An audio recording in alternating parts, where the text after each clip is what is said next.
Pour mener à bien notre travail d'alerte sur les dérives en matière de santé, nous suivons depuis bientôt 2 ans ce qui se dit et se diffuse dans ces sphères.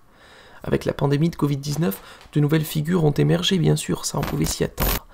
Mais ce qui nous a surpris, c'est le nombre de références aux juifs ou au nazisme dans leurs discours. C'est quasiment une constante pour beaucoup d'entre eux. Alors, on a voulu enquêter pour savoir pourquoi. Et vous allez voir que c'est plus inquiétant que ce que l'on croit.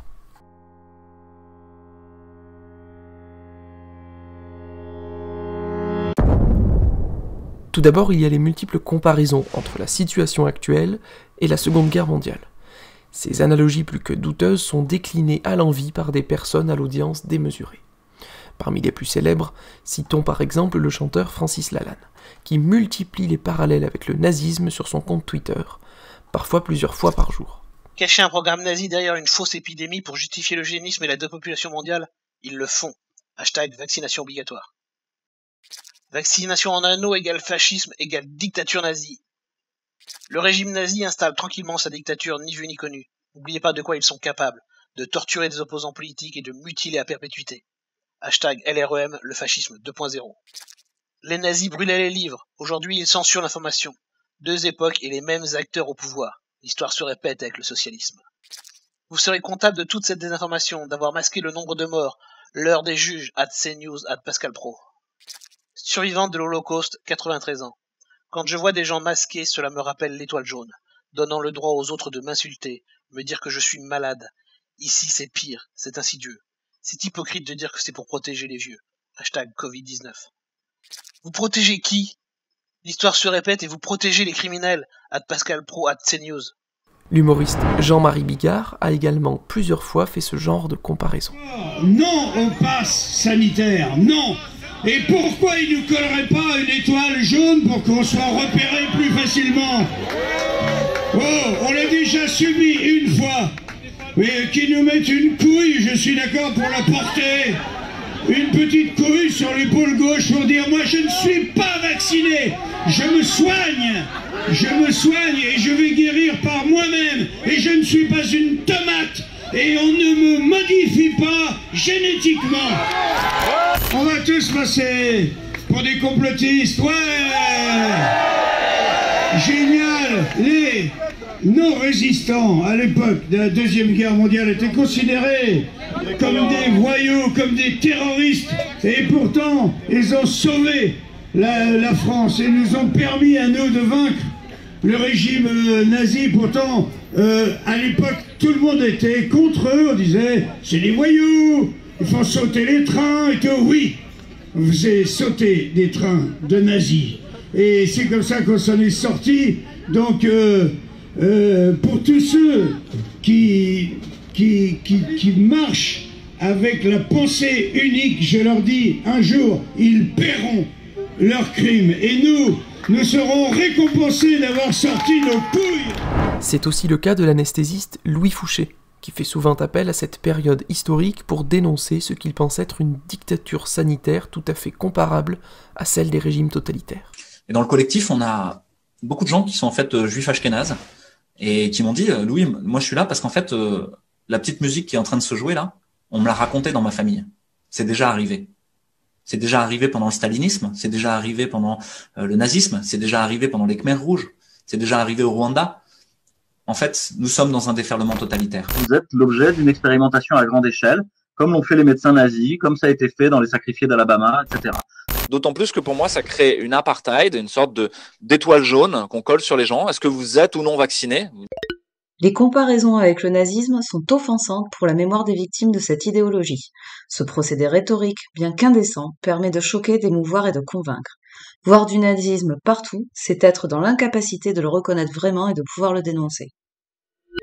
Ouais. Et elle montre que Eichmann, c'est un dignitaire qui est en charge de la logistique des trains pour les camps de la mort. Et il est rapté par Tsahal en Amérique du Sud pour faire un procès retentissant devant les journalistes. Et c'est le procès du nazisme. Et Israël veut montrer que le nazisme, c'est le mal.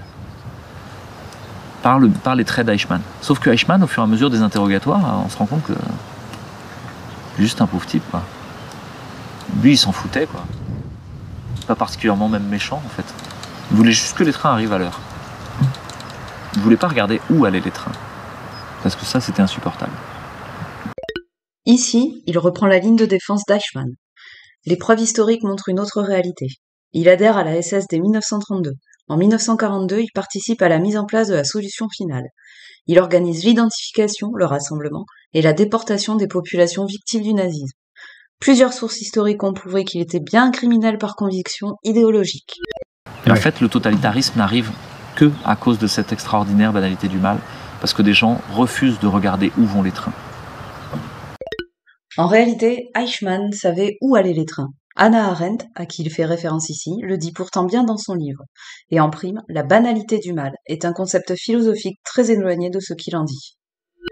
Aujourd'hui, quand des gens se font les porte-voix du gouvernement et répercutent les propos de la propagande en disant « il faut se faire vacciner, il faut se faire vacciner », mais où va le train? Vers quoi ça nous emmène en fait? C'est ça le truc. Vers quoi ça nous emmène cette vaccination, ce passe vaccinal, ce mélange des genres entre une société sanitariste et une société totalitaire? Pourquoi les Juifs, ils ont embarqué dans des trains? Pourquoi les Khmers rouges, ils ont accepté, pour certains, de mettre un sac en plastique sur la tête de leurs propres parents, quoi, pour les tuer? Pourquoi est-ce que dans les déferlements totalitaires, tout est là, tout est clair, quand on regarde avec le recul de l'histoire, mais on dit, mais comment ça a pu arriver? Comment ils ont pu se laisser faire? Et en fait, ils se sont laissés faire, ils ont même participé pour certains. Ils ont même été en charge de le mettre en place pour d'autres. On devrait juste se souvenir un peu du passé, quoi. Du stalinisme, du nazisme, des Khmers rouges, de tous les déferlements totalitaires de l'histoire. Et se dire, mais on est dedans, en fait. On voulait pas le vivre. Il y avait personne qui avait envie de vivre ça. Mais on y est, en fait. Voilà, tous les 60 ans, la même folie revient sur la Terre, quoi. Et à la fin, les gens s'y vont comme des moutons, sans regarder, sans prendre leurs responsabilités. La guerre, c'est l'annihilation de l'ennemi. La guerre, c'est ce qu'est en train de faire ce gouvernement sur son pays. La guerre, c'est ce qu'en sont en train de faire tous les gens qui sont devenus des SS et qui vous disent dans la rue « Mets ton masque, c'est pour ton bien, tu nous mets en danger !» Tous ces gens qui ont peur. C'est la guerre. Ils cherchent à vous annihiler. Convoquer ces symboles, très ancrés dans notre imaginaire collectif, permet de faire naître une émotion très forte chez le public. Une émotion intense, susceptible de convaincre. Mais cela s'accompagne du coup d'une polarisation extrême des positions et d'une radicalisation totale de leurs sympathisants qui se retrouvent plongés dans un monde binaire dans lequel ils pensent devoir être les nouveaux résistants face à la montée d'un nouveau totalitarisme, face à la montée d'un nouvel ordre mondial. On commence déjà à percevoir les conséquences de cette polarisation lors de manifestations et d'altercations avec des journalistes. Comment vous pouvez employer ce mot? Parce que vous êtes des collabos. Des collabos de quoi? Des collabos de la doxa gouvernementale. Vous êtes la honte de la France. Hein? Le passeport sanitaire, ça a été mis en place par des nazis, monsieur. Et vous êtes un journaliste qui est des collabos, c'est tout. Vous avez de la chance qu'on vous lâche pas. Outre le fait que l'on puisse trouver moralement condamnable ce genre de propos outranciers, on voit que cela a aussi des effets dévastateurs sur le débat public et notre vie démocratique. Mais en creusant un peu, on s'est aperçu que plusieurs figures de cette sphère complotiste convoquaient les Juifs, non pas simplement en tant que victimes du nazisme, mais comme responsables de la situation actuelle.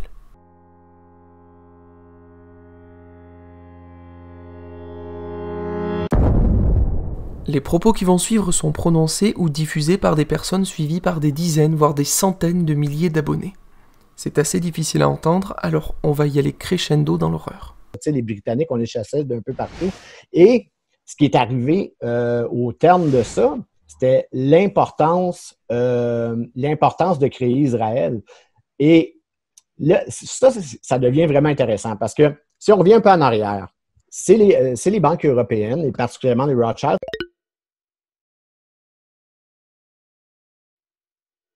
qui voulaient créer Israël. On le sait avec la déclaration de Balfour de 1917. Okay?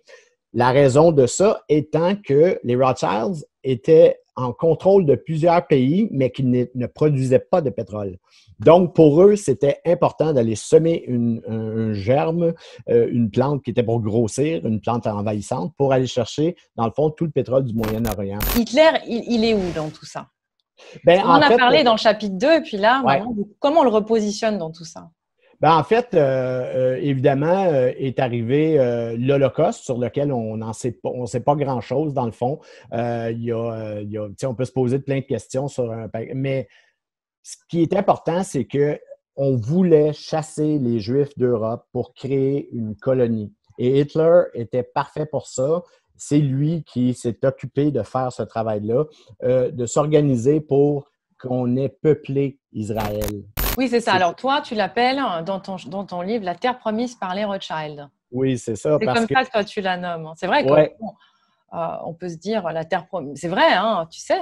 Ça fait partie des choses, à la limite, j'ai envie de te dire, sur lesquelles on ne se questionne même pas. La terre promise, tu te dis, bah oui, c'est effectivement un retour. Et toi, tu l'appelles la terre promise par les Rothschild. Un très petit groupe de banquiers riches, influents et internationaux, ne rendant aucun compte à quelque pays que ce soit, mais mêlés aux affaires de toute la planète, avait organisé depuis 1773 la franc-maçonnerie du Grand Orient dans le but d'utiliser le mouvement révolutionnaire mondial pour favoriser leur visée secrète. Alors écoutez ça. Leur plan à longue échéance était destiné à obtenir le contrôle total de la richesse, des ressources naturelles et de l'intégralité du potentiel humain. La plupart, sinon la totalité des banquiers internationaux étaient d'ascendance juive, sans considérer le fait qu'ils pratiquaient ou non la religion juive.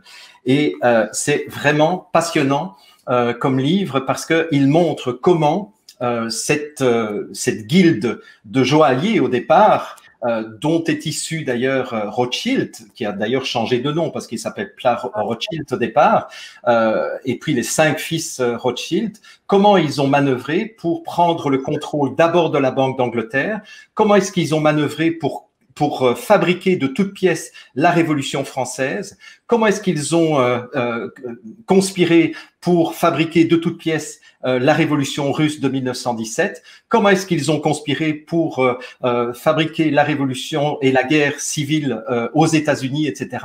Mais chaque fois dans le même but, c'est-à-dire d'appauvrir les nations. Parce que quelque part, il faut un tribunal de Nuremberg pour juger ça. On ne peut pas faire autrement. Nous sommes dans une situation bien pire encore que les crimes nazis de la Deuxième Guerre mondiale. The money, they lent the money out were Jews. He didn't like it. So he said no more interest. Why? Because of the high interest that the Jews charged people was so high, it ruined, it destroyed the economy in Germany. They destroyed, just like they destroyed Russia. A few years before that, through their communism over there. On a une humanité qui a connu des millions de morts, mais aujourd'hui, il faut qu'on voit qu'on a un point culminant. Parce que le projet de M. Bill Gates, c'est faire mieux que tous ceux d'avant. Hitler, Staline, c'était des nains de jardin à côté de M. Bill Gates. Les gens qui sont derrière tout ça, ce sont des juifs. C'est pour ça que je vous disais que c'est un projet religieux. C'est que pour eux, je ne sais pas si vous avez lu le Talmud, parce que moi je suis dans cette religion, donc je connais beaucoup de personnes. Ces gens-là, ils ont comme objectif de réduire l'humanité en esclavage. Donc ils suivent leurs préceptes religieux. Ce sont des fanatiques. Vous n'aurez pas le choix, en fait, on n'aura pas le choix, qu'à part utiliser la violence, parce que ces gens-là, ils sont très très déterminés et ils lâcheront pas l'affaire. Donc vous n'aurez pas d'autre solution que d'utiliser la violence, je dirais même l'ultra-violence. Quand j'avais 7 ou 8 ans, on me disait qu'est-ce que tu veux faire plus tard? Je disais je vais être médecin. Ah bon, pourquoi? Pour soigner les gens? Je disais non, pour être du côté des médecins et pas du côté des malades. Alors les jeunes me disaient mais c'est une drôle d'idée ça. J'ai compris ça que bien plus tard, quand j'ai réalisé que dans ma vie précédente, j'étais un jeune juif torturé par les médecins nazis. Et je suis mort en 1942 pour renaître en 1944. Donc j'étais omnubilé par l'idée de ne pas être du côté des malades parce que j'avais trop souffert comme victime des médecins. C'est curieux comme motivation, mais c'est ça qui m'a poussé à devenir médecin parce que je ne voulais pas être de mauvais côté. Moussa Darmanin, Moussa ça veut dire Moïse et Emmanuel ça veut dire Dieu avec nous. De l'européenne humanité de quantité qui ne croit qu'aux chiffres qu'à la masse se distinguent 2 races de qualité, la noblesse de sang et le judaïsme. Le plan Kalergi est une théorie du complot largement diffusée par l'extrême droite antisémite, suprémaciste blanche, qui prétend que l'Européen blanc va être mélangé via l'immigration. Cette théorie s'est principalement construite autour d'une mauvaise interprétation d'une phrase tirée du livre « Praktischer Idealismus » de Richard Kalergi. Il existe le terme de progéria, qui en fait est un gène muté qui cause un vieillissement accéléré, qui a été découvert en 2003 par le professeur Nicolas Lévy. Alors, il faut savoir que dans ce rapport, il y a beaucoup d'homonymes. On a l'impression qu'ils travaillent en famille. Ouais. On retrouve, vous avez donc Yves Lévy, Pascal Lévy, Nicolas Lévy, Jean-Bernard Lévy, Agnès Buzyn, qui est l'épouse de Lévy, Didier Lacombe, on pense à Karine Lacombe, vous avez Étienne Hirsch et Martin Hirsch, vous avez Rémi Salomon, et là je fais le parallèle avec Jérôme Salomon, qui a un conflit avec la France par rapport à l'affaire Dreyfus. Ça fait beaucoup. Donc, il y a Judith Rodin, présidente de la Fondation Rockefeller. On a une autre personne, Eric Lander, le génie du génome, c'est-à-dire génomique. Et puis, vous avez Albert Bourla, qui est PDG de Pfizer, à l'origine du vaccin. Voilà. Et donc, ils sont tous d'une même... ces élites sont tous d'une même communauté et qui est en train d'exterminer les peuples. Certains de ces propos pourraient probablement tomber sous le coup de la loi pour antisémitisme, car non seulement ils dressent des listes de gens en fonction de leur origine ou de leur religion supposée, mais surtout ils les accusent de comploter dans le dos des peuples pour les affaiblir et voler leurs richesses. Ça ressemble au vieil antisémitisme qui place les juifs comme responsables de toutes les crises, à la manœuvre en secret pour s'enrichir sur le dos des gens. On sait à quel genre d'extrémité abominable ce genre de discours peut conduire. Au départ, nous avons été sidérés de voir ces thèses apparaître au milieu du charabia pseudo-scientifique habituel sur les ondes, les vaccins et les traitements de la Covid-19. Alors on s'est dit qu'on avait dû rater quelque chose. Au vu des réactions enthousiastes de tout ce petit monde à ces prises de position, on a compris que cela devait être plus ancien, qu'il devait exister des passerelles entre cette sphère de la santé alternative et l'extrême droite. Et on n'a pas été déçus.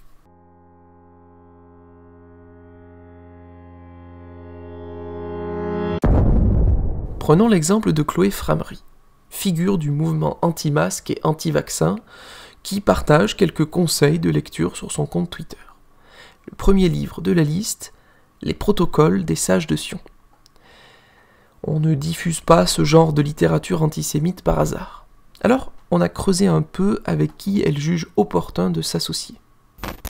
La dette mondiale, donc les dettes publiques mondiales, c'est 3 fois le PIB, donc le produit intérieur brut mondial. Ce raisonnement, il est intéressant et c'est fondamental parce que nous sommes dans une énorme escroquerie en fait basée sur une croyance. C'est ça. Et à partir du moment où l'homme, l'être humain, va changer de croyance, il est venu nous le dire, et en chassant les marchands du temple, il y a près de 2000 ans, eh bien peut-être que les choses vont évoluer, vont changer. Enfin, il est clair que le grand responsable de tous ces malheurs, de toutes ces guerres, est très proche de ce c'est ça, et surtout ceux qui la fabriquent. C'est ça. Alors, qui sont-ils après? Qui sont-ils? On a des petites idées quand même. Ah, faut pas dire. Voilà. Donc, balle des quenelles, évidemment, Chloé, vous l'avez compris, sur le terrain de la monnaie, a été sélectionnée, évidemment, comme représentante. Elle est nominée, donc, au bal des quenelles. Vous pouvez voter à partir de maintenant, et choisir celui qui, pour vous, eh bien, fait avancer le projet des Gilets jaunes au plus loin. En tout cas, merci beaucoup, Chloé, d'être là. Merci à toi. De nous avoir éclairés. D'abord, je te fais un bisou parce que c'est ma tradition. Bravo. Merci Diodo, merci beaucoup. Merci. Et puis, justement, l'année dernière, j'ai fait une vidéo avec toi, Diodo, sur la monnaie. Qui n'a pas plu à la CICAD? La CICAD, c'est l'équivalent du CRIF chez vous. Coordination intercommunautaire contre l'antisémitisme et la diffamation. Donc oui, voilà, je suis très fière d'avoir ma deuxième quenelle maintenant. En tout cas, moi, je leur dédie ma quenelle d'or à la CICAD. Vous voyez, j'ai pas de rancune. Donc, toute ma pitié pour ces organisations qui nous diffament, en fait, et qui nous traitent d'antisémites dès qu'on sort un peu du système. Donc, sachez que c'est l'étiquette préférée de ces associations. Mais ce n'est pas la seule à être aussi fière de recevoir une récompense des mains de Dieudonné, dont les convictions ne laissent plus place au doute depuis déjà des années. Merci beaucoup Diodo, merci beaucoup Hervé, merci à tous ceux qui l'ont organisé. Bon, cette quenelle elle me touche énormément, tu peux l'imaginer. Je tenais à te remercier d'être venu l'an dernier aux rencontres de la Régénération. Thierry m'avait invité et même dans ton environnement, il y en avait 2-3 qui... Ah, ça flageolait, oui. Ça flageolait. Il va y avoir une chanson cet été, je vous le dis tout de suite. C'est la première fois que je peux être sur une scène juste à côté de Dieudonné, quoi, t'imagines. Je me dis, il faut préparer la relève, quoi, tu vois. Donc je me sens, là, je me projette, quoi. Petit moment d'émotion avec Thierry, mais qui est un moment de révolution, une quenelle qui, lui, il a mis dans le fion du système de santé. Bravo, c'est très beau.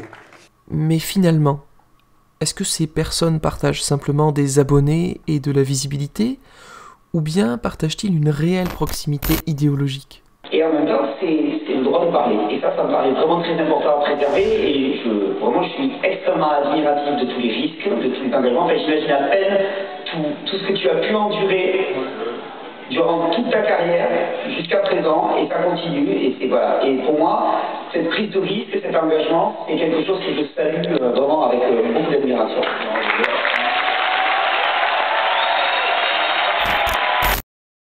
Je remercie d'ailleurs la maison d'édition qui a publié Claire Séverac. Tu peux la montrer, Gilles, quand même, parce que eux aussi ont été diabolisés à l'extrême.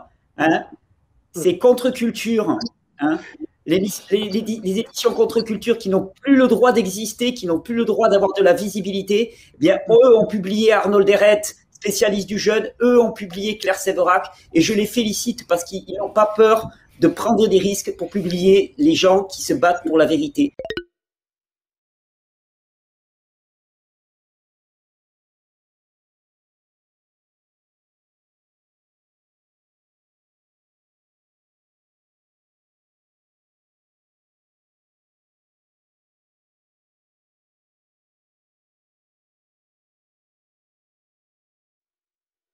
Voilà, c'est un peu notre rôle aussi de stimuler un peu les débats pour élever le niveau. C'est très bien. Qu'est-ce que tu veux dire à notre public? Un petit message? Déjà que j'étais content que cette conférence elle soit diffusée, parce que je pense qu'on combat pour la même chose, pour l'autonomie, et parce qu'il n'y a pas de liberté sans autonomie, et que ça me paraît vraiment essentiel. Et que, ouais, on a les mêmes valeurs, donc c'est vrai que, Dudo l'a dit dans le spectacle, quoi. Après, on nous persuade qu'il faut qu'on se sépare les uns des autres, et qu'on soit toujours en opposition les uns avec les autres, parce qu'on n'a pas 100% de commun. Qu'en réalité, on a 99 de commun et qu'on combat pour la même cause, quoi, et que, ouais, c'est de la perte de temps, c'est de la diversion. Alain Soral, qui se revendique national-socialiste depuis presque 10 ans, a affirmé dès le début de la pandémie que les Juifs étaient derrière cette crise sanitaire. Au moins, avec lui, on sait où on est. Ces innombrables condamnations pour antisémitisme et négationnisme ont fini de sélectionner les rares individus suffisamment proches idéologiquement pour vouloir encore s'associer à égalité, réconciliation ou à contre-culture.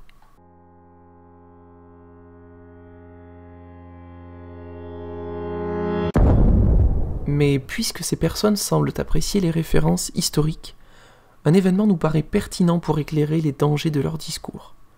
Au XIVe siècle, une épidémie de peste ravage l'Europe. Une folle rumeur se répand. Cette étrange maladie serait causée par l'empoisonnement des puits d'eau potable par les Juifs pour exterminer les chrétiens. Cette accusation infondée rencontre un franc succès et se répand de ville en ville. Elle offre une explication simple et rassurante à une maladie inconnue et donc effrayante. Elle crée aussi un bouc émissaire qui permet de canaliser la violence d'une population qui se sent impuissante. On en est à peu près là aujourd'hui. On commence à voir fleurir des fake news sur la responsabilité des Juifs dans l'émergence d'un virus et la crise sanitaire et économique qu'il a engendrée. Espérons maintenant que l'histoire ne se répète pas. Parce qu'au XIVe siècle, ces fausses rumeurs ont galvanisé les foules en colère qui ont pourchassé, pillé, tué et brûlé vifs des dizaines de milliers de Juifs à travers toute l'Europe, menant à la disparition totale de certaines communautés.